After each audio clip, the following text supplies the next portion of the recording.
Uganda is not only a republic, but also aspires to be a constitutional democracy. What this means in the layman's language is that whatever happens in the country, be it in the realms of public service, in the realms of a private citizen, or any other institution, is governed by the constitution, which is the grand norm. The president did exercise and evoke Article 111 of the Constitution that creates, the executive and, therein creates the cabinet. Last week we saw, at a very unique hour of the day, we saw the president appointing members of cabinet and dropping others. Among those that were dropped are the notorious Karamoja, ministers that mishandled the procurement and supply of iron sheets and goats therein. But in a very interesting twist of events is, the appointments that we saw, coming to the forefront, the likes of young, youthful ministers like Honorable Fiona Nyamutoro, Honorable Abel Lilian, Honorable Balam. Yes, they have now been vetted, so it means, yes, they are no longer designate. Yes.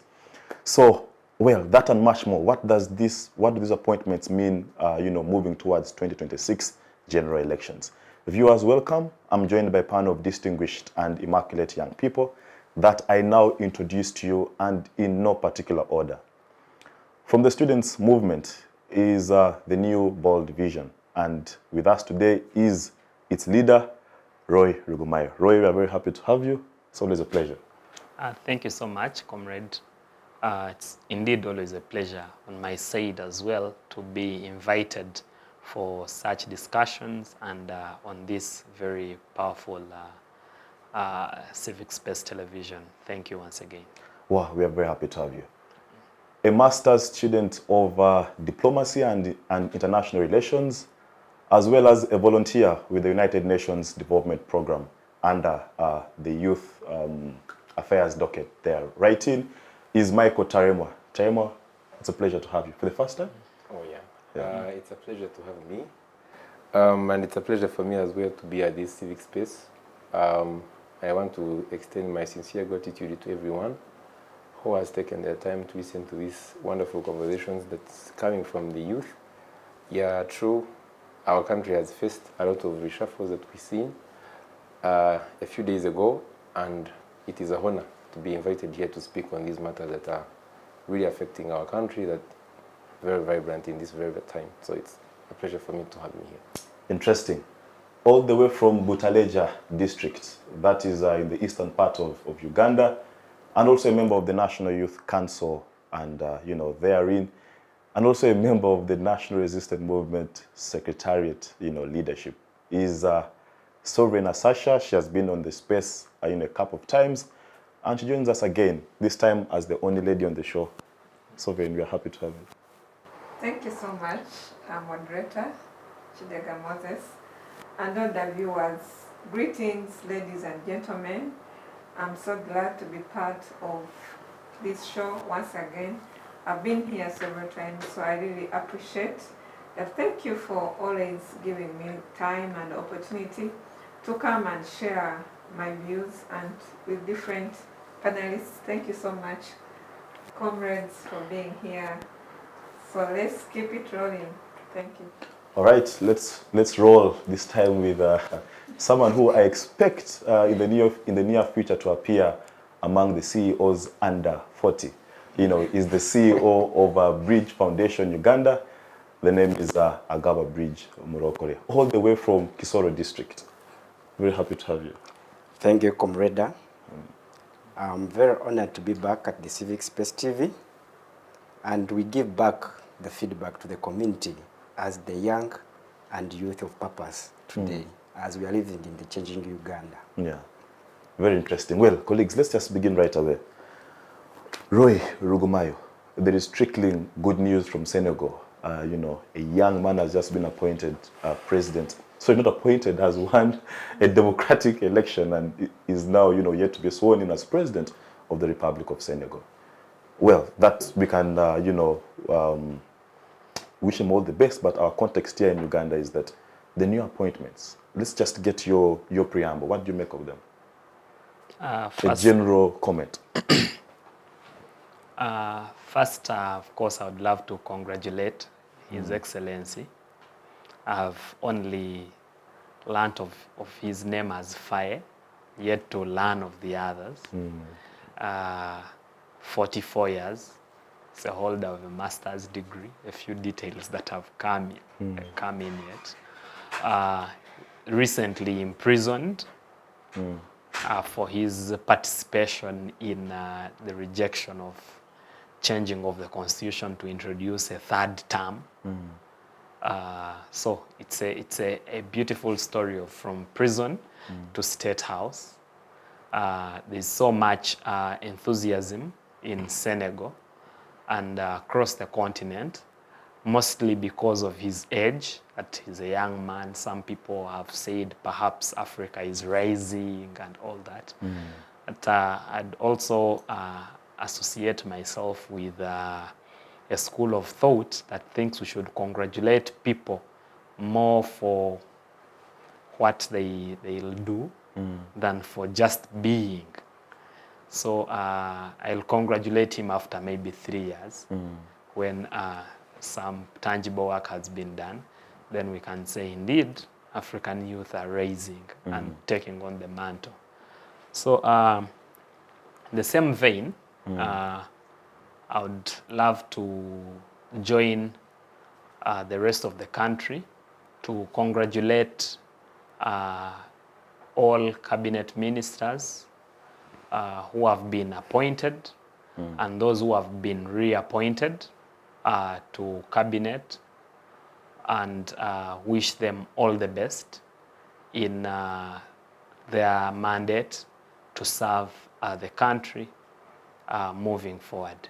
So my general comment is that we highly congratulate you and are hugely hopeful for your ingenuity, for your creativity, for your new energy to cabinet, and that by the end of these 2 years, between now and 2026, you'll have done greatly at serving our nation, Uganda. Thank you so much. Do you read between the lines? Is there something that that is not there in the open, but it would require you to put on some lenses to... Do you read between the lines about these appointments? Or it is just any other appointment premised on, I don't know, merit or whatever it is? Well, we would indeed have to look closely at them, because President Museveni is a master craftsman at politics and at governance. Of course, it is expected of anyone who has been in governance long as he has. When you have directly been in charge of the country for now close to 40 years, but even before then, you were directly involved. You were at the center of so much the political undertakings of the time. So it is expected that these can't be simply random appointments, because we are 49 million Ugandans. Why not me? Why not anyone else? Of course, there must be a reason why it is Nyamutoro, why it's the Honorable Balam, why it is the Honorable Lilian Abba, why it is the Honorable General Mbadi, you know? So, and the reasoning is, when we look at these appointments, we see a slight shift to youth in governance. I think it is the first time when a directly elected youth member of parliament is appointed a minister. If I'm not wrong. Anita was youth minister as well. Okay. Yeah. So we see a national female youth MP being appointed a cabinet minister. Then we see another young person, the Honorable Abba, also being appointed a minister. Then the Honorable Balam, who has been so much involved with the youth, as a music promoter for decades, and who would far and large call himself a youth, a young person, Yeah. even when perhaps we can debate it. Yeah. But he does not so much move away from the youthfulness. The youthfulness. So Yeah. he's also now a cabinet minister. I say slight because if we are to look at the average age of cabinet, by these appointments, hasn't significantly been altered because we still have the likes of Moses Ali, we still have the likes of Mama Rebecca Kadaga, we still Mukasani have Ruli. yeah, we still have them. So, however, there is clearly a play of negation of the negation where the new come in, but you don't, in putting in the new, you don't Completely, yeah. erase the old. Yeah. So the other considerations we can shall discuss discuss and them look closely. closely. Yes. Fair enough. Michael, Yes, please. the same question applies to you. News coming in from Senegal, a 44-year-old rising to the topmost job of the land, but also the cabinet appointments that we saw towards the end of last week. What comes into your mind as a young person? Thank you, moderator. For the question of Faye coming in as the incoming president of Senegal, I want to take it as something that is very crucial to our continent, that we, since in the beginning, we've been hearing of things, it is your time to lead, it is your time to lead. I think for the first time we are seeing the effectiveness of the word, it is your time to lead with the youth. So I think Faye winning, well, I've not read so much about his incoming into power, but the little that I gotten about is that he has been helped by some individual called Sonko. So Sonko initially was supposed to be the one to lead their party, but because of Sonko was barred by the constitution on the other side, they put him in prison, but Faye was not charged. So when Faye came in, he came and contested under Sonko's party. So that was the way he got an opportunity to come into the existence of becoming a president. And he was very pertinent in stopping the former president, Macky Sall, to change the constitution. So when he contested with other fellow 15 members, I do not say it is by luck or it is by design, but because nothing in politics happens by mistake. I think it was well deserved. It was well deserved. So I congratulate him. Just like a fellow colleague has said, we can only congratulate him after the 3 years to see what he has done for Senegal. And my most pertinent thing as a Pan-Africanist, what I would think is his major achievement that I would wish him to achieve is maybe removing the CFA franc, like ranking the Senegalese money on the CFA franc. I think that would reduce on the dominance of the foreign people like France. You know how France has dominated the West African region. So, and him coming from the area of tax inspector, I do believe that he has the ability to curb the issues of depending on the CFA franc. And the other thing maybe is, we shall see how we reduce the unemployment levels in Senegal. Maybe we can commend him as somebody who has become successful, but I have hopes in him. Because he's young, he knows the problems of this age, because the problems have shifted, traditional problems have shifted to the current problems. Yeah, and But although I wonder where the excitement comes from, because here in Uganda, President Obote became prime minister at what? At 30 something, 37 around there. The gentleman of Burkina Faso, what's his name? Sankara. Became president at you know. 4 5. Yeah. So why is a 44-year-old all of a sudden exciting us? As if in the past we haven't had young leaders emerging into really powerful positions. Even in Congo, the Kabila one. Kabila was actually no, Kabila too. Became president at 29. So why the excitement now? Is it because we have not seen this for a long period of time? So I think maybe the narrative why it changes now is because all these people that we're speaking of, they got into power in the 1960s. It is post-colonial period time. Yeah. That most people, all our countries, were trying to self-determine themselves. So most of them, even though they came into power, it was by the use of force. But now we are seeing a new elected, democratic person who is democratically elected by the people and who has won with a higher percentage. So I think, not that I don't support democracy, but it shows that maybe the politics of Africa is particularly growing, which is, for the other time, in the 1960s, you would see it was being pushed by the foreign administration, but now it is people-centered. Yeah. The people are voting. In fact, it is factual that the women in Senegal voted more than the men. So it seems that even women participation in the politics has increased.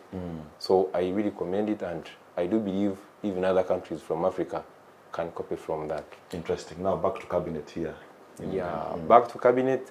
I want to congratulate them as well for being given the positions, but the positions they have been given is to lead, is to help Uganda and put to a certain global map that we the fellow Ugandans want to see it. I am not surprised, but the only surprise is that what the political terrain of Uganda, how it is formed, I thought maybe this kind of reshuffle would have somebody from the opposition. But I was shocked. Sure. Yes, that is my thinking. I was shocked. Yeah, I was shocked by. That's a good perspective, actually. Yeah, exactly. Yeah. So I thought maybe the president found it commendable to choose the people he chose because he believes they're going to give him what he wants. But wasn't PLU in fact opposing NRM? Because if you look at the comments of their leader, well, you know, referring to NRM as a reactionary party, you know, the NRM is full of corrupt individuals. So wasn't PLU in fact opposing the NRM? If you look at it, you know, like if you're to decipher the word opposition, because if you look at the comments that were being made by the PLU leader some time back against the NRM, those are comments that you know speak to incompetence of the NRM. Yes. You know, you're corrupt, you've outlived your purpose, you're reactionary. So maybe PLU was also an opposing force. I don't know. Well, thank you for the question, but you know, there's a saying that says old habits don't die away, and even learning new habits is very hard. So I do not think, when you look at the political lenses of how we see the PLU and how the genesis and how it is formed and who are the people leading, I don't want to count it as an opposition. If I can reinstate what President Museveni said not so long ago, he said by 2026 there will be no opposition. So if I'm to stick to his word, I do not think that PLU was an opposition. And I don't think Uganda was having, there is opposition, but no genuine opposition. Because let's take for the fact that, yes, because my issue is, if there is a genuine opposition, you see, people in Uganda have one issue. They will all say Museveni should go, yeah. We are all saying it's time maybe perhaps for him to leave the power and give to the young generation. But what is the alternative? Who is coming in? What are you going to offer? It's something that we are lacking. And the political will of Ugandans to take the power, it's there. But you look at the opposition, you ask yourself, what is the opposition making that is different from the NRM? You look at the party structures. The only problem that we have here is that power is always centered in one individual. So it is not all about the institution, it is about the individualities. Now, if we are to speak to the PLU, we are going to speak about an individual as well. I'm not going to mention names, but you all know that PLU is about a certain individual. And that particular individual, if he's moved out, we are yet to see if that opposition party can be in existence after the individual has been removed. So I think all that was made by the president in his reasonable capacity is really commendable. All the people that he did, be it Liliana Ba, she has been a leader, be it Nyamtoro, she has been a leader, be it Baram, he has been at the forefront of the youth. So I think even given General Badi, I think he has served us well, and I presume they're going to serve us more well. Interesting. Sovereign, let me come to you. Still, this is a preamble, so the question is cross-cutting. The Senegal presidential election, but also, and yours interestingly because you're part of the NRM Secretariat, so you have a manifesto that you did present to the country. that you're now in the process of, implementing. So do these cabinet reshuffles speak to the NRM Manifesto? Does it get you a step closer? Does it increase the speed towards actualizing the manifesto that you promised to Ugandans? Well, thank you so much, moderator and the colleagues. First of all, I want to say congratulations to the President of Senegal. It is something which inspires us as youth, that when you're a young person, you can become a president, you can become a minister, you can become an MP, you can be whoever, you can be a C.E.O. So I want to congratulate him for that achievement. And that one also sends a message, because in Africa as continent, the majority of the population are young people. Just as even in Uganda, the majority of the population are young people. So being that we have those numbers as young people, I believe we can shape the world the way we want. Because if we can say that, let's maybe vote for someone who maybe who is of our age. So I believe we can vote young people. And also I want to thank the courage which is among the citizens. Like even an old person can vote for a young person as their president. So I want to appreciate the citizens of Senegal for taking up that courage of saying that we can vote for a president who is a young person, even though like maybe the other contestants who are even older than them. So that confidence, we as youth, we really appreciate it, and we pray that let it continue, not only in politics, but even in different spheres of life, maybe economics, maybe agriculture, whatever it is, that you build that confidence that even youth can make it. So we want to congratulate that president, and we want to urge him that he can live or he can serve to the interests of the citizens of Senegal, not only the youth, but the entire population, because I believe it's not only the youth who voted for him, but the entire population. So it is just like you being in a affirmative action seat. For example, if you voted as a woman MP, you voted, like the men vote for you, the youth vote for you, but when you reach there, you're supposed to show your capabilities that you can serve.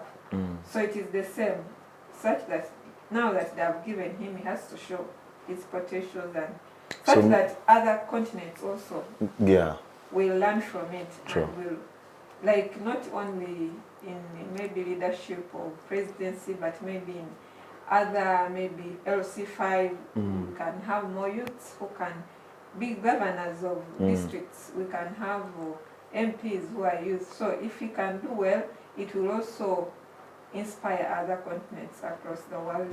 And particularly this one has come at a time whereby in Africa we've been having a lot of coups, that you find out that we're having presidents who always serve for long and they are not getting out of power. So this one is coming at that time.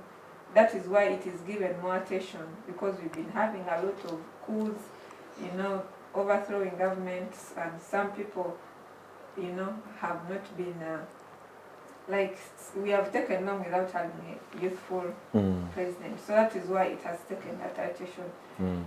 Back to the cabinet of Uganda, I want to take this opportunity to congratulate all the people who were appointed by the president of Uganda to help him serve the work of Uganda, because the president, he cannot be everywhere. That's why he needs a cabinet which supports him.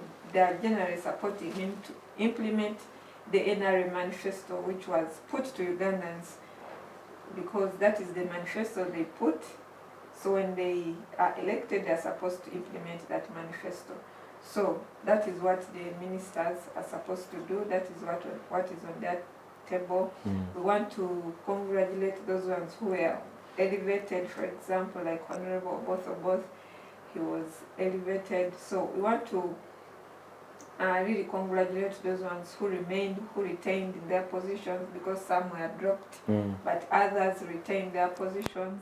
So I want to congratulate them. For example, during the registration of the NRM register, I was in Toro. That is where I did my supervision of the NRM register update, and we were with the Honorable Boss of Boss in our constituencies when he was talking to his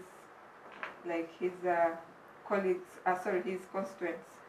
So by then he was a state minister, but now they promoted him. So it is something, it is responsibility. Although, of along the way we shall really discuss that if we didn't have ministers, would there be any difference in this country? if we didn't have them, can we say that, things would be terrible now, because we don't have cabinet ministers? Well, that is for the next phase, but yes, first complete that. Yeah, so ministers are so paramount because they help the president to do the work. President cannot be in every sector of the country, but he has to get supporting system to help him, because there are three arms of government. We have judiciary, we have parliament, then we have executive. So it is the executive which is supposed to implement the laws, the policies, and the manifesto of the government in the existing government in power to do what? To work for the people, for the citizens. So it is a request to them that this is, of course it comes with excitement, but then at the end of it all, they need to have that responsibility, that this is another responsibility which has been added unto me. I want to first of all take this opportunity to, especially the young people who have been appointed ministers, for example, Honorable Nyamtoro Faith, Fiona, Honorable Nyamtoro Fiona, she's a vibrant female youth MP. I want to congratulate her. And Honorable Abelian, I also want to congratulate her, Honorable Balam, and all those ones, Dr. Mona. I really appreciate, and I really say that, President, thank you for picking them out from the many, because I believe in the entire country we have many people, but for you to catch the eye of the president, it is something which is special. So we want to... Or to catch the eye of those who influence the president. That's why the president has advisors, or the presidential advisors, because sometimes he does not make decisions as one person, and then there are those ones who advise, like, maybe here we can say, we can do this, we can do that, we can appoint this. So we want to congratulate them. This one also shows that transition should not only be looked at on the president's seat, but we need to know that transition started way back. Like, it has already started. Even right now, we have many young people who are in parliament. We have now that, even now in cabinet, we have... So transition has already started. So we really appreciate what our ministers are going to do. So what they should do is just keep it up and do what they're supposed to do as their roles have been designated unto them. Then we also spoke about PLU and NRM. I wanted to clarify that PLU is an organization. It is not a political party, and it was not registered as a political party. So it is just an organization. So the president to appoint PLU members, it does not in any offense say that maybe he's appointing opposition, because PLU is not in any way a political party. And wherever, maybe there are times they always come out to maybe speak about issues. When you're in your house, you don't only speak about good things, but you can also speak about issues which are not right. So for you to speak about issues which are not maybe well, which are not going on well, it's not because maybe you don't want that government, or you don't want that family, but it's because you just want things to be put right, such that you continue. So to me, that is what I believe. I believe they are going to do good work, and what they have been suggesting right now, since they're in the driving gear, they should implement, because some have been suggesting this is how we want things to be done. So right now they've been given responsibilities. They can talk with the president and they do what they've been advising. Interesting. Bridge, the same question applies to you. Thank you. First and foremost, Africa is bigger than all of us. And Uganda is bigger than all of us. I want to thank the people of Senegal for letting a prisoner to rule their country. It is something that is unseen, that we, the young generation, we can change the world. If all of us, we come together as United States of Africa and we see where we are going. I thank the people of Senegal for trusting a younger person. In the morning, it brought me back to the history. And I say that Nelson Mandela was jailed for 27 years during apartheid in South Africa. And he came out of prison and became a president. Back to Senegal, Faye was a state structure who opposed the government, and at the end of the day, is the president of Senegal. That means, back here to Uganda, we must be having political prisoners who has the vision, even who have the capacity to be in positions that they are just rotting there in prisons. But if you come back and negotiate, that is going to get them out. Now, if you come back and negotiate on the round table, I have Michael, I have Rugumayo, I have Kidega, I have my sister here, then we sit on the red table and say that, let us come back and we see who are the political prisoners. What have they done? We can also bring Uganda, and we bring people who have the vision for Uganda and lead the country. That's why I want to congratulate people of Senegal that though the person who was jailed at the end of the day has come back on the board as the president of Senegal. Back to the cabinet, I'm so thankful to the president. Really has done something that I was expecting. Because now we have the pressure groups, we have the opposition, we have the ruling government, the NRM, but he has tried to balance all the sides. First and foremost, Norbert Mao, the Minister for Constitutional Affairs, is from DP. He's a DP strong president and still lead DP up to 2026. He has brought with the pressure group of PLOU and with their thing of fighting corruption. Now, we are going to see. You were talking, want to weed out corruption in Uganda. There are also an ambassador who want to fight corruption. Now, since that we are given power, first of all, the CDF, the chairperson of the PLOE is now the CDF. We expect that he's going to lead the military. Because now NADS is in the military. In Yoga is in the military. In parish model, it is militarized. So we expect that everything that is being ruled by the military coups should also be within there. And we expect that since somebody was talking about corruption, because for me I'm a strong member of the PLOU, and I was so happy that You're strong what? A strong supporter, a strong support of PLOU as a pressure group of the NRM government. We are not political party, but we are a strong pressure group that supports NRM. We are not different from NRM. I had some people in the media saying that like the Father and the Son and the Holy Spirit. For us, we are believing in the spirit of fighting corruption, fighting for Ugandans to get the best governance they need in this country. So I expect General Agaba Moses to lead corruption in military. I'm expecting Balaam to sit down with the youth as how he has been with us from the genesis and why he has been promoted to the level of being a state minister for youth, children affairs. So he should come back and sit at the red table. How can I empower the youth? What are the problems of the youth? Because now when Museveni appoints you, he had seen that Uganda, the percentage is the youth. And when the youth say, yes, it is yes, and when they say, no, it is no. So Balaam, this is the message for you, Honorable.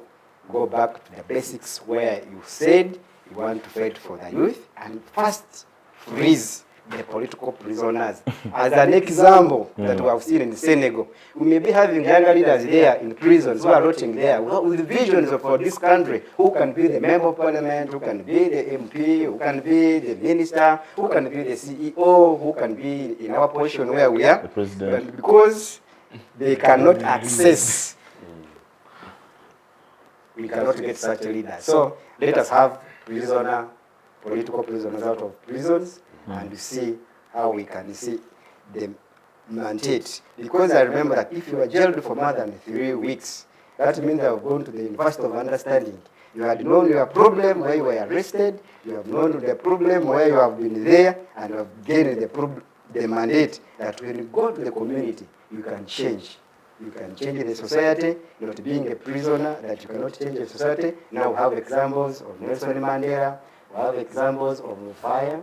He has made history. There are other prisoners who came out and ruled some countries. We have seen many people being political prisoners, but in actual sense, if we bring them back to the round table, we discuss their problems, we can make Uganda a better place to stay in. So, first, I thank the President for appointing the youth now. We have now the youth, and I congratulate the Honorable Namtoro Fiona, the Honorable Lillian, the Balam on the board. May he continue to serve Uganda, but knowing that Uganda is bigger than all of us, and we shall be happy when we judge you by the 2 years in the state cabinet. Wow, interesting. Rugumayo, before you take a short commercial break, the president, when he was announcing his cabinet in 2021, there's some analogy that he used to describe them, you know, and the public basically began to, you know, evaluate and ask questions that people were used to. Let's use the example of the prime minister. They're used to the stature of Ruakana Rugunda, the stature of Amama Mbabazi, you know, that demeanor of, you know, that executive demeanor. Then you have Robina Nabanja. And not to be prejudicial to her, she's an astute leader. You know, in her own right, she's immaculate. But, you know, the way people began to look at it like, you know, it's a cabinet of mobilizers and not... So I don't know. When you look at these appointments, are they more mobilization than actually, you know, bringing into work the government policies? I don't know which, in your view, is outweighing. Is the... I don't know. You know, I think when you look at the what, I think we've discussed this several times. It perhaps guides on the who. The president came up with this year, securing the future, perhaps jobs, wealth creation, PDM, and other programs that require strong mobilization of people at all levels to participate, particularly in fighting and defeating an enemy called poverty. And various programs have been there, and little participation has happened. So I think with the diagnosing the problem, the solution in his wisdom was to have mobilization of Ugandans, the 39% remaining Ugandans who are outside the money economy into the money economy. And the person in the president's wisdom who could do that mass mobilization was the Right Honorable Robina Nabanja. Of course, different times called for different people, and depending on what was required for this term and for the subsequent terms, the president saw the need for a mobilizer or for mobilizers. Whether it has worked or not is an issue we can always evaluate, re-evaluate, and discuss. But I also think the intention of a political party in the first instance is, other than the service and all that, the first intention is having power and retaining it. So and the president has been very pivotal at the NRM's getting of power and retaining it. So when you look at the appointments that have been made, first, I do not doubt the capacity of the Honorable Fiona Nyamutoro to deliver when it comes to the ministry that has been given to her, energy, particularly minerals. She's a person who studies hard the situation and gets solutions. We've seen the things she has organized about youth in business, about youth in entrepreneurship. And this is an area, particularly minerals. We have limestone, we have gold, we have all these minerals across the country. But we also need young people to particularly harness the opportunities that are there and benefit from them. The other day, sand was designated as a mineral. So it's a whole economy, sand itself. Gold in Karamoja, in Mubende, it's a whole economy. But how many of our young people are benefiting from it? So other than her ability to mobilize youth and also mobilize people in Nebi towards the NRM and voting for the NRM agenda moving forward, we also do not doubt her capacity to deliver in her docket.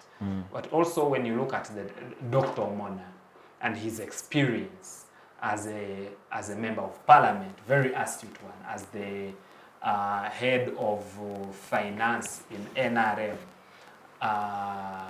and as PPS for all these years, and now appointed as a minister for Northern Uganda. We do not doubt his understanding of the area that Northern Uganda is. It's politics, its uniqueness, and his ability to mobilize Northern Uganda for development and for participation in NRM mobilization, but also for mobilizing the area to vote for the NRM, because that is the intention. So whereas he has to deliver on government promises there, he also has an obligation to deliver the vote for the NRM there. The same applies to the Honorable Mbadi. He's not a new face in the politics. He has worked with the President Museveni for a very long time. When you look at the photos of President Museveni in 2021, even before that, he was standing right there and doing all these things. He has served diligently within the military. He's one person, just like the Honorable Katumba Wamala, who you do not have any incident with. Not a corruption scandal, not military brutality on the citizens scandal on him. So when he is brought in the field of trade and investment, we expect that he has stood right there as the president has been explaining what trade means, what investment should mean. He has been there, he has learned it all. And so we have very high hope that he can deliver in that docket. The same applies to Balaam. He has done it all when it comes to youth. So they can both deliver basing on your the vote. Basing on your evaluation, is that you'd rather have someone who has learned the principles of trade by virtue of him being close to the president, vis-a-vis someone who has learned the principles of trade by actually pursuing the academic path and the professional path of knowing, okay, this is how trade is run. So in your analogy, we are choosing someone who has learned trade by virtue of him standing close to someone who has been speaking about trade, and not the people who have studied trade and have the numbers, they know the parameters, they know what factors influence import vis-a-vis export. They have taken themselves through that professional path. So I hear you and I totally understand. But also I also understand the intricacies of ministries, and that a ministry is not a minister. The minister gives political direction to the ministry, but it also has a PS, it has directors, it has commissioners whose mandate is to give the technical direction to the minister. That whereas the president has said this and you have understood trade like this, But you you see- also think this is the technical way. No, but you see, also we interesting for me, Roy. Let me Just- let okay, me complete in a minute. Yes, But please. also I have also seen professors of economics Yes. who are applying for employment. Professors of business who have not begun any business Yes. and are stuck at a certain job wide. Yes. You get. So it's not even the academics. Sometimes it's about the ability to deliver at it. You see, the president himself, a degree holder, but we have professors of governance, of politics, doctors at it. Just a follow-up But question. I think he has delivered because he has understood.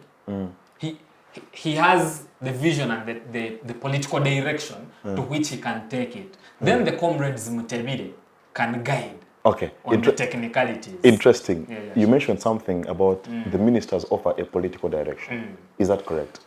Yeah, sure. What is the political standing of a serving military officer? What is? What is the political status of a serving military officer? Yes. They're supposed to be non-partisan. Yes. And here you are telling us that a minister who is a serving military officer is going to offer political direction. Yes. To what end? To what kind of political direction? You see the Because politics by its nature is partisan. You see the military. Correct me if I'm wrong, but Now, if I could chip in for a moment, at least I've done some lectures on civil military relations. There is one theory that is called the convergence theory. okay. This convergence theory was proposed by an individual called, it's in the book, called the Professional Soldier by Maurice Janowitz. So in this theory, they are speaking about militarization of the society or civilization of the military. Yes. Do we need the military to be more in the society, or do we need the society to be the one governing the military? Now, the political siyasa, or if you read the UPDF defense doctrine, it says that the UPDF is apolitical. What does it mean? That the UPDF does not say they do not involve in politics. We always ask ourselves, should the UPDF be involved in the transformation of the economy of Uganda, or should the UPDF step back? But if you could read the reports, the UPDF is the most commendable organization that we have here in Uganda. If you read the reports of the people, what they say, it is the best performing. So we do not doubt the discipline of the UPDF soldiers who come in to serve. The professionalism that they have. Let's say speak an individual like General Mbadu. He's from a professional soldier who has decided from Sandhurst. When you go to Sandhurst, you have learned, in fact, to be clear, it's that the soldiers, they have the most discipline. So we, the individuals, the commoners or the civilians, we do copy from them sometimes. Now, there was another individual who said that, it's called, from the book, the Soldier and the State. He said, we should take the liberal theory, which liberal theory says that the individuals, or rather the civilians, are different from the soldiers. And they say that the soldiers should not be involved in the state affairs. But I disagree with them because, first of all, you becoming a soldier, let's say, let's be free. If you become a soldier, are you not a citizen of Uganda? You're a citizen. It doesn't necessarily mean that if you're a soldier, you cannot act in your objectivity. So, I do believe the president... No, first, the point here is that if you want to come back to the civilian path, you retire. Take off that uniform and come and join us as civilians.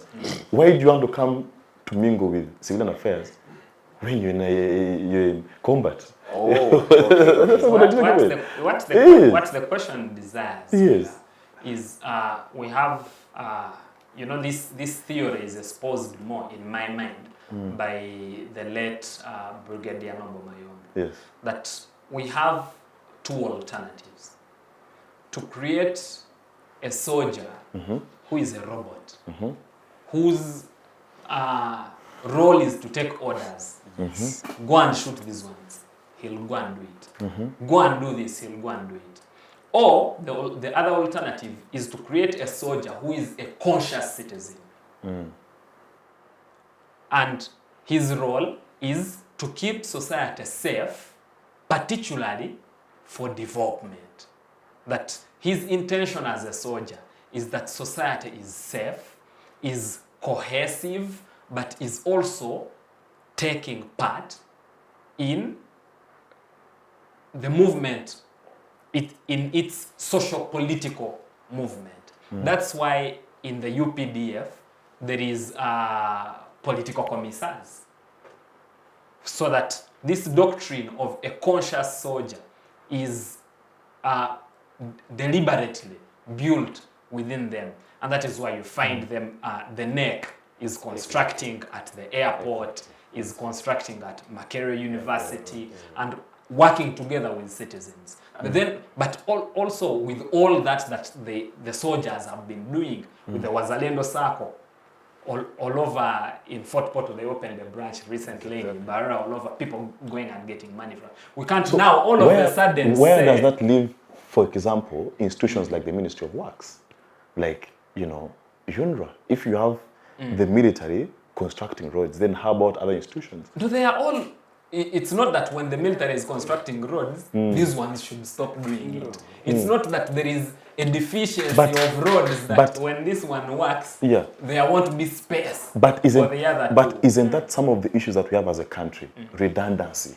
You know, you have different institutions doing more or less the same thing. Like now you have IGG, you have the State House Anti-Corruption Unit, different institutions doing the same thing, all of whom are using taxpayers' money. All right? So if you look at it from the point of we need to rationalize, we need to, you know, cut down public expenditure, then you'll agree with us who are saying that, no, can we have an institution designate for something? There we can hold them accountable, but if you have this doing this, then who do you hold accountable in case of an insufficiency? Do you then go to UNRWA? Do you go to Ministry of Works? Do you blame NEC? You see, as a citizen now you find yourself, you don't know who is accountable. All right? So I don't know. Maybe that is the minority opinion, but... Okay, on that point, in case maybe UPDF is trying to maybe do a school or they're trying to do hospitals, they don't do that only as UPDF. They always sit. When they're doing a hospital, they will have a meeting with the Minister of Health. They will have a meeting with the Minister of Health.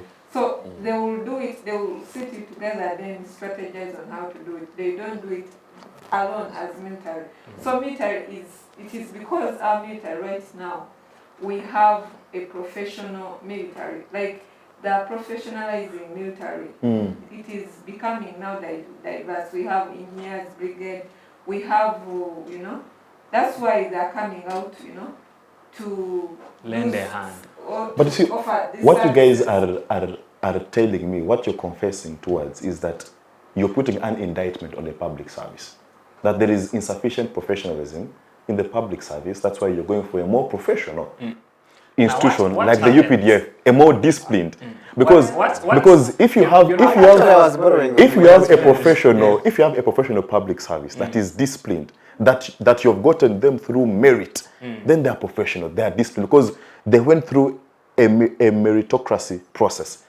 So for you to now say that you're going for a more professional and a more disciplined institution, is you saying that the options that are there are the inverse of those. No. So when you make that confession, then it goes to underpinning the process through which someone becomes a member of the public service. What happens is that we might have to go back to... Could you allow him just to buttress your point? Okay. Yeah, just I was adding on what my comrade Rugumayo was saying. I think the president was trying to weed something within the ministries, actually bringing in the coup, the UPDF brigade took over. First and foremost, you could see when something contracts are given to civilians, like me as Agaba, they have given me a road from Fort Portal to Kasese, it could take time. You would find that even I've not done something quality, but I'm doing quantity. But when the military came in... Why? It means that the private sector is not working. That's a problem. So if you have private contractors who can bid for a government deal but cannot, lack the capacity. It says something about your private sector. It says something about how the economy is working. It is not a win to say that, you know what, the private contractors have failed and therefore UPDF. It is not a win in its. They're not failing. What the issue It's not a win for the country. What the issue is, comrade, it's not a win. is that when you look at it's a historical question. The private sector and the military. And I've explained this to you before, and we've discussed about it.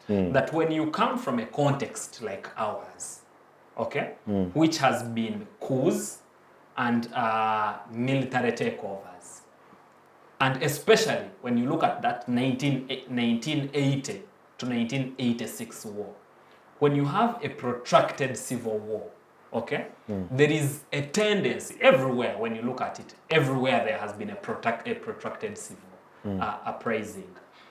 Mostly, civil society falls, okay? And at the end of that protracted war, the only group that has resources and that has both the financial resources and the personnel resources is the armed group. You can look at every country that has had the context like ours. So these years have been years of uplifting the private sector to return them, calling contractors back. Also, we come from a context where the middle class was at one point entirely erased. So people in the 80s did not even have capacity to bid for a small school. And they are simply, the likes of Joel Aita are simply coming up now that there is peace. But we had cooperatives, we had Bukiso cooperatives. I mean, people who were working in, those cooperatives were very strong. Are they still there today? All these had those were private led. So much connotations. All these had so much connotations. We are due for a short break. We are due for a short break. Okay. Just allow us to take this short break because we need to send some adverts and make some money. But yes, let's see you shortly after this commercial break. And don't move your muscle. Digital rights are those human rights and legal rights that allow individuals to access, use, create and publish digital media or to access and use computers, other electronic devices and telecommunication networks. Digital rights include a right to freedom of expression, information and communication through technology, a right to privacy and data protection, a right to credit for personal works, a right to universal and equal digital access, a right to identity, a right to anonymity, a right to be forgotten, and a right for protection of minors, among others. The state's digital rights are frequently violated through various unfair actions, for example, blockage of websites and social networks, theft of credentials, unauthorized use of people's data for personal gain, privacy intrusion, online censorship, arrests and intimidation of online users, internet blockages, and the proliferation of laws and regulations that undermine the potential of technology to drive social, economic, and political development worldwide. It is hence every citizen's responsibility to respect rights of other digital users and to speak out or report to the responsible parties when one's rights are violated. We'll be back from that short commercial break. We'll just continue from where we stopped. Michael, I think you are trying to interject, and my opinion, I think, is quite unpopular, and it is really a minority opinion. But I still insist that, celebrating the UPDF and the soldiers taking more space in civilian affairs, to me, that is not a success per se for us as a country. That we should be jubilating, oh, you know what, UPDF does these things so quickly. I think in the long run, we are opening floodgates for something that we might not be able to control, all right? Because that is an admission of a failure of other institutions. Okay, thank you. But I want to make a standpoint that I think the sole reason as to why the UPDF has been more involved is maybe the idea of bureaucracy that is involved in the private sector. Just like Roy was saying, or Agaba was saying, that you give somebody a job of constructing a road, let's say for 10 kilometers. They spend 10 years constructing that road. Even you see the resources they use, the manpower they use. In most instances, you're going to find that it is double the expenditure. But when you involve in the UPDF, you're going to find that they do quality work. I can give an example of the wall they're constructing in Makerere University. They do quality work, they use cheap labor, and they are affordable. And if we are speaking of how to cut the costs, how to cut the expenditure, the UPDF would be one of the reasons. And by the way, what is different from the forces, from we, the civilians, I think it is the patriotic part that they have. Because when they are doing this, I do believe that they do it more than even saying, I am not Michael, I am doing it for Ugandans. I think Ugandans, we still lack that instance of saying, this is for my people. And that spirit is still, I think, embedded in the forces of Uganda because of the way they are professional. But saying it is going to flood, there's one individual who said, proposed something called democratic control of the forces. Are our forces democratically controlled? Yes. If you look at the Ministry of Defense, we have many people who are civilians who are leading the audit department. I think we do have even a committee in Parliament that does inspect what the UPDF does. So it's not that the UPDF is running out of or it's getting out of hand. I think they have Even clear the protocol. ministers Exactly. in defense. Yes. They have a They are clear protocol that civilians. is guided. Yes. So I do believe, I do believe using the UPDF is just as one of the mechanisms of our government to cut on the expenditure and the bureaucracy that is found in the private sector. That has. But also just to chip in, when you're growing like we are, it doesn't matter whether the cat is black or white, as long as it catches the mice. So if we need a road constructed, if the private sector is available to construct it most affordably and most efficiently and in the shortest time possible, they get the contract. If the UPDF is able to do it, they Well get and to good. do the work. Hasahya, Yes, please. any comment on the matter?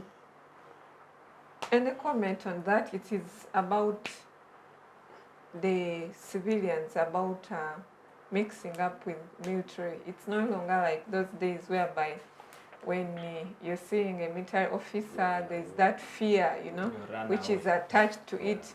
No, we have to know that we can work collectively, whether either you're a civilian or you're a military officer, all we can work as long as we're working for the country. A engineers brigade can do work as long as they can do work for the country. That is a bonus. If maybe a private organization, because me, I believe there are always bids in these constructions which are done. So whoever gets the bid, thanks to them. If it's a organization, private organization, that is good. If it is another public organization, it is okay. So it is all about working together, because we've seen some ministers who are civilians, but they are heading the whole Ministry of Defense. So is military also going to say that now, since this is the ministry for military, so we want a military minister? No, these are all. It's all about working together, working collectively as Ugandans, as patriotic. So to me, it is just all about mixing up. The good thing that our country, they are doing well. Professionalizing army is so good. We have good engineers in the army. We have good doctors in the army who are in army hospitals. They are doing good work. We have accountants in army. So professionalizing army, it is a good thing. And when they do this work, after all, there is no specific unit that this is the only one where they're supposed to operate from. So as long as this is Uganda, because even public service, they are working for the country. So it is part of it. There is no specific part that this is, it is, they are only supposed to work in military hospitals, all the doctors, or if it's about engineers brigade, they are only supposed to construct the military facilities. No, it should not be, they should not be limited to that. Since we have different recruitments, because our youth have to get jobs, and some of the ways of solving unemployment is through police recruitment, it is through UPDF recruitment. Exactly. So if these professions are being recruited, it means they need more space for them to work, and that one, they can work in public service. So to me as a person, I have no problem with military officers doing the work of, doing work for the government. It is all okay as long as someone is doing the work. Just a final question before I come to Bridge. Are you okay with, for example, the head of the Uganda police being an army officer, like the IGP being a military officer? Well, about that, still it is about responsibility, what you have been instructed to do. Because if they put you somewhere, like for example, police, what you're supposed to do, keep law and order. So it means that is what you're going to do. I don't think if you are, maybe you are a military officer and you put to be IGP, I don't think you're going to be maybe rough and, you know, such things. Still, you're going to work, and you're not going to work alone as IGP. For example, police has different, they have different units. Commissioners. They have commissioners, they have different units, CID, they have, you know, yes, they have different units, and those units are also headed by different officers or different police officers. So for you, it is about you to provide oversight role and also direction for the whole institution. Bearing in mind So the even different trainings, bearing in mind yes, that the police is a civilian trained exactly. force, Yes. whereas the military is trained to deal with, you know, territorial integrity and that kind of force. So, and why I ask is that so you can put into perspective at the back of your mind the level of trainings that these two, you know, individuals are exposed to. So, well, First that of is all, they all I first have to get come the to you. initial 9 months. I have to come to you, yeah, and then after they scale in different angles. You know, when they see a protester on the street, I am not sure a military trained officer sees a protester. To him, maybe he's seeing someone who is going whereas the police is seeing, I know it's just a civilian protester. Anyway, that is just food for thought. That's just food for thought. But yes, Bridge, I have to give you the same opportunity to comment before we can shift gears to something else. Thank you so much. I want to add on what Madam has said. Actually, in military, they have 3 principles. It is 3 Ds. Discipline, discipline, discipline. When you are there, you have a flag. You are carrying a state. You know what? Whatever I do it with the might of the nation. And I thank the president that in Africa, Uganda were among the first 5 countries with the disciplined military coups. And I think that whenever opportunities are given to military, at least you can see some quality of work. For instance, the likes of Buhinga Stadium. Buhinga Stadium was given to a certain company from UAE. And up to now, they have never constructed the ground. But you can see the work at Napoli Stadium. You can see the roads which is being supervised by General MK. Those things. CDF, you can see now that when something is given to a person who loves his country, you know, some of us will love patriotism within us. Where does that live? Okay, maybe I'm speaking too much as a textbook person, but okay, where does that live in institutions then? Aren't we in the long run going to kill these institutions? I want to give you an example. In the long run? Yes, Mr. Kidega. Are you going to kill these institutions? In the long run, it can be better. We know everything we need to make in a process. Yeah. If the minister for Karamoja was a military person, and all the scandals that happened, if he was a military person, I believe that one could not be part of it. Because when a military person is doing something, he always comes back to himself that, I'm being prosecuted in the court martial. But for you, civilian, you will know that I'm going in the civilian court. But the other one works with that attitude of saying that I'm a Ugandan and I'm carrying the state. Are you from Kasese? I'm from Kasese. What happened in 2015? It is unfortunate. It's unfortunate, I cannot. It's unfortunate. You're putting him in a I'm very putting him back dangerous in situation. the situation where I cannot. Because that one is beyond me. It's beyond my line. I cannot discuss issues of Kasese, but now, because right now it was a process, we tried to bring back the situation, and now Kasese is a better place to live in. We thank the president because what happened, he tried to intervene, went back on the ground, looked for the problem and got to the solution. And when we get to the solution, now we have the peace that we enjoy. So was there a patriotic act from those who... That cannot be a patriotic act when people are dying. Exactly my point. It can't happen. So you're agreeing with me that we must have breaks. We must have regulations. We cannot open floodgates for things to just happen without any sort of, checks and balances. But before we condemn, can we first know the genesis what brought that? So you must first cherry picking. You're cherry picking. I'll put him on the stand and I'm examining him. We must understand the situation. The diagnosis. Yes, the real definition of the soldier. If you want to find out the real definition of a soldier, a soldier is defined as a person. I think it's Samuel Huntington who said that a soldier is an expert of violence. Now, him being an expert of violence does not necessarily mean he acts violently all the time. I have been to Makerere University. You've been to Makerere University. Roy was here. You see how we used to strike. And you see the military would intervene when we go beyond.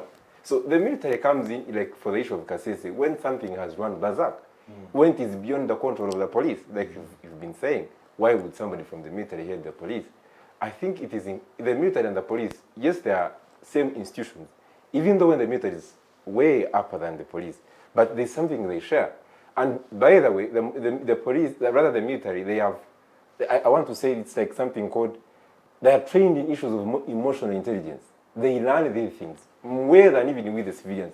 Because let me give you an example, Kidega. You remember in Makerere how we used to do it. You provoke a police officer. You have a stone in your hand. You the other one has him. pangas. The other one has he's with gadgets. But you even tell him there's nothing you're going to do. Ogenda Kora, shoot me. You're provoking him.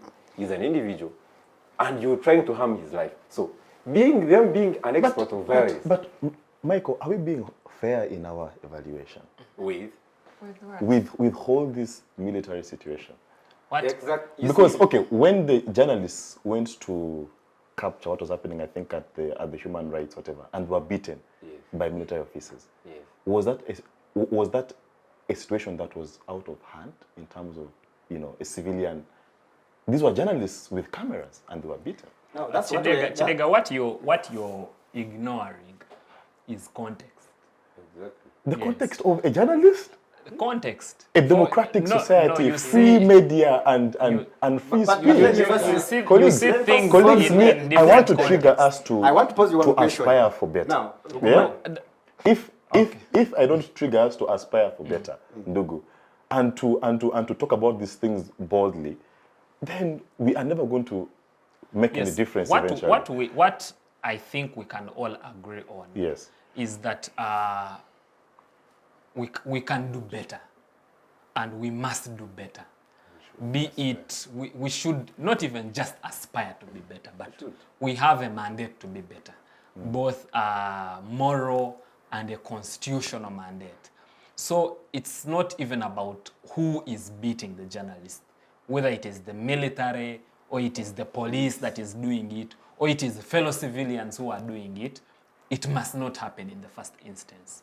But also, if we are to look at how do you safeguard that? I want to know how do you safeguard it from not happening? Saying, what actually the kind of training, both for police and for military, and the general training for the population must be of tolerance and general acceptability of voices of condemnation, even towards us. You see how many people are abusing the likes of Professor Jimmy Spire for simply pointing a finger at where rot is happening. Okay? Those policemen and soldiers. No, those are fellow civilians. But I wanted to ask you one question. Do we live in the Democratic Republic of Uganda Do we live in the Republic of Uganda? Do we live in People's Republic of Uganda? Why do we belong as Ugandans? No, First, regardless of where we live, be it democratic. You can say we live in the Democratic Republic of Uganda, or we not be it a live in the Republic of Uganda. what I know for sure is that in the Republic or in the Democratic Republic or in the Constitutional Republic, we have people. We have human beings And what's democracy? who ought to be treated humanely. Okay? So what are the safeguards is my question, Roy. No, Because for you to want a civilian to be treated with dignity, no. What safeguards do you question put in you were place? asking? Okay, are the safeguards opening the doors for the military? yes. Or the safeguards are saying, no, but first wait, can we first put a stop here and have civilian issues be dealt with a civilian force? Cannot be a safeguard. Or you don't mind, oh no, let us just, because I think that is part of the safeguards. What happens? What it is happens part of the is safeguards, that Michael, in my view. Okay, we need to have... What does the Constitution of Uganda say? If you carry out such a heinous act, what does the Constitution of Uganda say? and everyone must be held accountable to the extent whether you have done it as And it's your duty to go and yes, referendum. you have a duty to treat people a certain way, regardless of who you Okay, are. who was held accountable for November 2020? I think the people are Up to date. Yeah, some people are prosecuted in the courts of law. Roy, November. you're speaking about accountability. Who was held accountable for November 2020? Who was held accountable for Kasese? You see, Now, honestly, with all honesty, no one has ever been held accountable for what happened in November and what happened in. but there are investigations. No, like we ought. No, honestly, My suggestion honestly, is, when something happens, it must have the genesis. Why has that happened? so What I you would be trying to do is to bringing justify back what the- happened. yes. Yeah. Of course, we can sit here and Yes. justify. Yes. The justification You are can justifying. be done. Yeah, we can Asking us justify. to go back to the Yes, reason, okay, and what say happened? maybe they wanted to ban the city or what. That we can say. But Judiciary. what happened is that whether if they had wanted to ban the city, there are laws to prosecute those who want to carry Yes. out arson. Okay? If they had wanted to cause chaos and close businesses, there are laws that handle those who do that. What is unjustifiable is that someone moved on the street and saw people throwing stones at each other and shot them dead. And nothing has been done. So even if whether we are NRM or FDC or whatever party we are here, we must look at it Condemn. and say, No, that's not how we must run the country. Yes. We can do better. We must hold ourselves to a higher standard. That is what I've been trying to tell you guys all along. And that's what we are agreeing with. But also we are saying, in the context of public service, whether the cat is black or white, if we need a road, we need a road. Whether it's going to be constructed by Abubakar Company Limited, or it's going to be constructed by NEC. Someone can say, in that situation, what we needed there was peace. Irrespective of how it is gotten, at that point, on the streets of Kampala, we needed peace and no chaos. No, peace is not... I think, okay, but Michael, I had to get, okay. I wanted to. Agaba, then I'm still having Drop some in, question. drop in. Michael. Hasahya. Can we still have the spirit of the Ugandans who stayed and who lived here during President Amin's time, where you do something with the heart and the love for the country, knowing that Uganda belongs to you, knowing that it belongs to many, knowing that this is my home area. So who builds that? It is the president built that spirit within the people. I think this is not only a presidential issue. You see, somebody wrote a book. And said It's what? called Paragon Khan. He said how to run the world. In the essence of diplomacy, anyone today can become a diplomat. I am aspiring to become a future diplomat of Uganda, but you can become a diplomat. How? If you wake up in the morning and you become an activist of something that you see is wrong, then you become a diplomat of that something that you're fighting for. Now, it is not only about President Museveni fighting about patriotism. But JF Kennedy said it better. Don't ask what America has done for you. Ask yourself, what have you done for America? So we do not only pinpoint Museveni as the sole individual. Museveni can wake up in the morning and is normal. Does Uganda cease to happen? It moves on. It moves on. But ask yourself, as Kidega, as Michael, as Roy, what have I done to make the better? I got an opportunity of going to Chimaka. The reason as to why I love the army, not that I support everything they do, but when I got an opportunity to go to the Senior Command Center in Chimaka, I wrote a quotation that says, if you want to do something, then it is you who must. If you want something good to be done, it is you to do start. it. So, the people, why we say that the army is patriotic, is because when they see something that is written, they move in. They do not say, it is Michael to do it, or it is this one. No, they just move in. So we must move in as fellow Ugandans, not only pinpointing a certain person that if you say something that is wrong, come in as a Agaba, chip in, say, I must defend it. I must fight for you. Sorry. Not waiting for any particular individual that Roy must fight for you. No.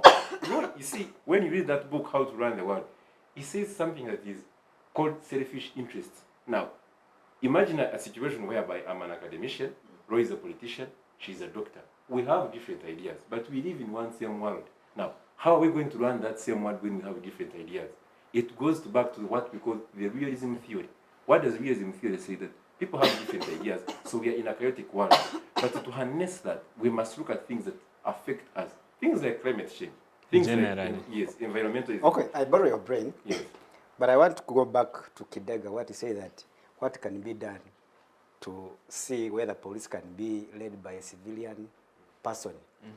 Leadership is just the people who are born leaders, others were made leaders, and others are in the process of being leaders. You can see the genesis of police during the time of General Kaihura. It was tear gas anywhere. But when Ochola came in, tear gas disappeared. We expect that even if you give somebody, in Uganda the constitution said that as long as you are 18 years, you are eligible for something, either to be a president. Even yourself right now, you can be IGP as a civilian. And as long as you have the authority and you know what Ugandans want, Give an oversight to the police. you may leave an oversight and say, this is this. I also want to have a good picture. Now, when you leave at the office, what will the people remember? What will they remember from you? Which legacy have you left in the office they have given to you? That's what we should say. It is all about that leadership skills starts within you to know what people want. But also, these various people have led the police in different contexts. The likes of General Katumba Wamala, a very accomplished military officer who served as IGP, no incidents, no disappearances, arrests, or this militarism that the police could have. The likes of General Kaihura, who was IGP in the era of Walk to work. Al-Shabaab bombings, okay, about 4 or 5 of them, and various terror incidents, and what he did as a reaction to all those instances differ from how another military man, Katumba Wamala, led during his time. He was not policing also global policing is also operating in new and dynamic threats to law and order. So, Interesting. Me, I still insist. I belong to the school of thought that thinks that we need to get the military more and more out of civilian affairs than inviting them into civilian affairs. I think we need to invite more civilians into military affairs than the inverse. I think that I can buy. You also have the capacity to be IGP. That I can buy. Because you see, it's what happened in Kenya. You admire Kenya. You admire states like Israel, like South Korea. You've gone far. Everyone there is a soldier. You've gone far. In Kenya, during at the height of their 2022 general elections, you saw the police that was on the streets was in fact holding batons, not even a gun. They had batons. Like that is the level of civilization that I aspire us to get. That's why I was asking, do we live in a democratic republic of Uganda or we live in people's republic of Uganda? At the height of that political tension, They were wielding batons. Even when they knew that at this point anything can happen. Both sides were extremely polarized, but they stayed, they kept, you know. I think Anyway. to finalize maybe. Well, our time is fast spent. Let's have parting shots. Mike, I'll begin with you as I move towards Bridge. Once again, I want to thank you for the opportunity given to me.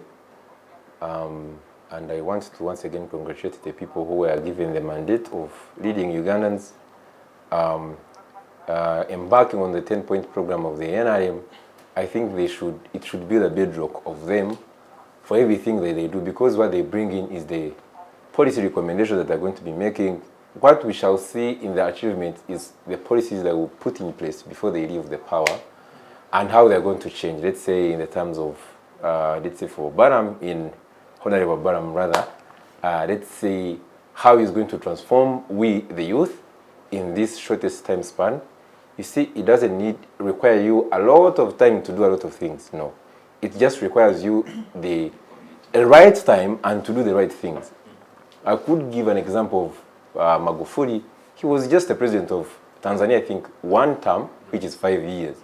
But he took Tanzania from, he took it to middle income status. So it is not how much time they give you, but it is what you do, that valuable, the value that you give the time they have given you. So I want to commend them to, you see, many people have castigated them as they're just going to come and eat and just be there and move in. But I want to give them the courage, I want to give them the hope that they can do better, that they can challenge the narrative that we have towards our cabinet, that most people do have towards our cabinet, and that they have the potential and they have the capacity. Since the commander-in-chief himself chose them as the best options, I think he saw that they are really fitting to do something commendable and intangible in shaping our economic and socio-economic transformation of Uganda and putting us to another level. So I do believe they will do better. And if they fail to do better, well, we shall judge them by the things they will do. But I do hope that they can do better. And for God and my country, I thank Civic Space TV for giving an opportunity, and for every Ugandan to stay calm and peace. Fantastic. Roy, your final words. Thank you so much. I won't so much depart from what you have said. I appreciate Civic Space TV for always giving young people space and opportunity, but for also coming in to give voice of reason in so much chaos that surrounds us. I follow the tweets, the YouTube channel. It's a light in so much darkness that we live in. Appreciate you, comrade, and the entire team at Civic Space Television, and pray that you continue doing the same. To the honorable ministers that have been appointed, please, your mandate goes to the service of Ugandans, and it is our hope and prayer that you do whatever it takes to serve Ugandans, better bring services closer to the people, do indeed whatever it takes to make the lives of Ugandans and by extension Africans better. I hope and believe that you are rightly qualified and will do in whatever it takes to make Uganda a better country for God and my country. Yes, Hasahya. Well, thank you so much, everyone who has been watching us. We really appreciate your time. To the civic space, all the people here, we really appreciate that. Thank you for always giving us time to come and deliberate issues.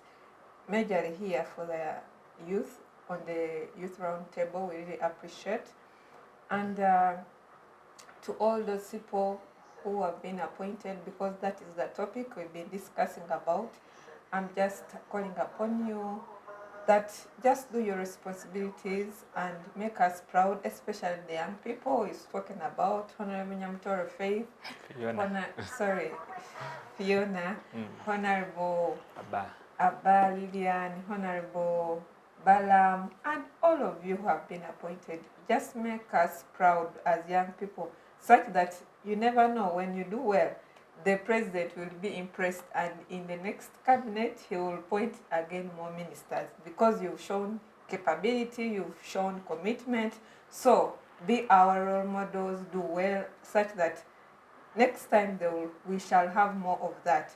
Then also on the international scene, the president of Senegal, still that is the message I can carry out to him, that let him do what he's supposed to do as the president. Let him not disappoint the young people or youthful people. Let him make us proud by leading the country well.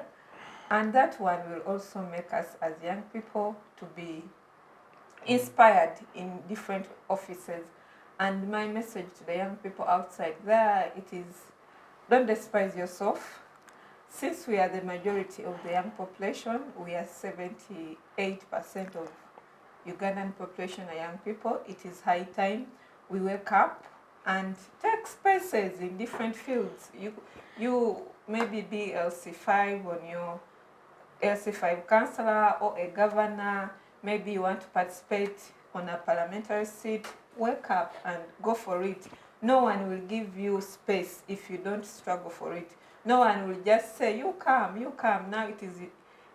come, it is your time. It is you yourself to rise up and go for it. When it comes to maybe agriculture, still participate in those things. When it comes to economics, these are things as young people, since we have that population, we can rise up and say, it is our time. And I'm telling you that the young people, we are not the leaders of tomorrow, but we are the leaders of today and tomorrow.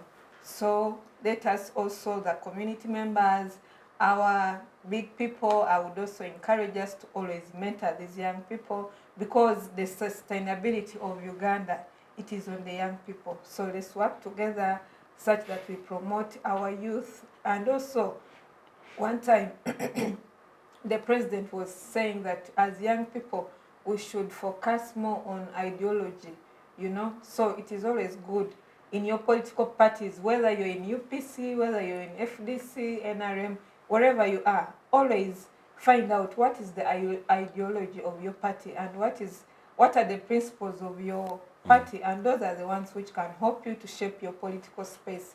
Thank you so much. I really appreciate. Let's continue working as young people. Be proud.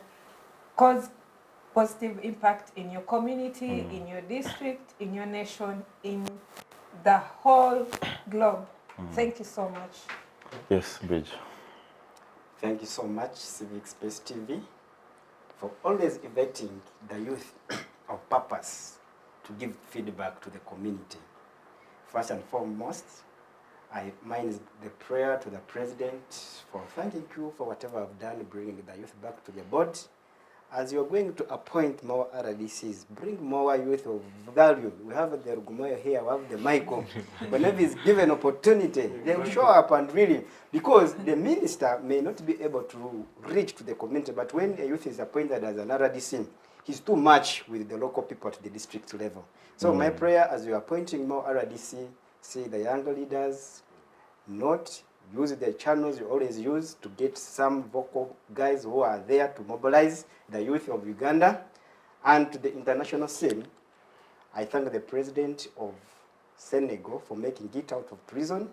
This gives me a mandate that if we have political prisoners who are rotting there, that we may not be knowing, there must be somebody who may be the next Minister of Defense that we are not valuing as a Ugandan. So we can free them. When we free them, we may be having more people on board that are actually the best, even of the best out of prisons. So this one is giving us an opportunity that Nelson Mandela, after 27 years, was freed and became a president of South Africa. His Excellency Fayo has also made it out of prison. So if there are some political prisoners, we freeze them, we bring them on board, and we let all of us to stay in a country where I saw in Ukraine that they have patriotic volunteers. Somebody sacrificed him or herself going back to defend the country. That is now the question to give to Ugandans. Are we having people who can come out of UK, Canada in safe places, out of good areas, to come back to defend our country. So we should live in a country which is democratic. We should train more volunteers, patriotic volunteers on the scene, so that in case we have that love for the country within us, everybody should have a mandate that I'm carrying a state starts with me as Agaba, to Michael, to Sovereign, to Kidega, and we live in a better place to live in. My message to the youth, let us be creative, innovative. Leadership starts from you, changing the world starting from you, and Uganda will be there without you. So make your legacy today, and we live in a better place that we can live in. Thank you for honoring my country. Thank you, Bridge. Thank you very much, Sovereign. Thank you, Roy and Michael, for your time. Of course, to the technical team, Malcolm and the rest, thank you for ensuring that our viewers get this show right on time. Well, there's a writer that I love very much, and I'll end this show by putting his words into context. Franz Fanon, in his book, Wretched of the Earth, he said that every generation must identify its mission, and the choice to fulfill it or betray it is entirely up to them. To the ministers, the youthful ministers who have been appointed, you are our faces, and we shall be judged basing on how you're going to run those ministries. We wish you well. We have hopes in you. Honorable Abe, Honorable Nyamutoro. We have faith and hope in you. Don't let us down. Until next week, same time, same place. Bye-bye.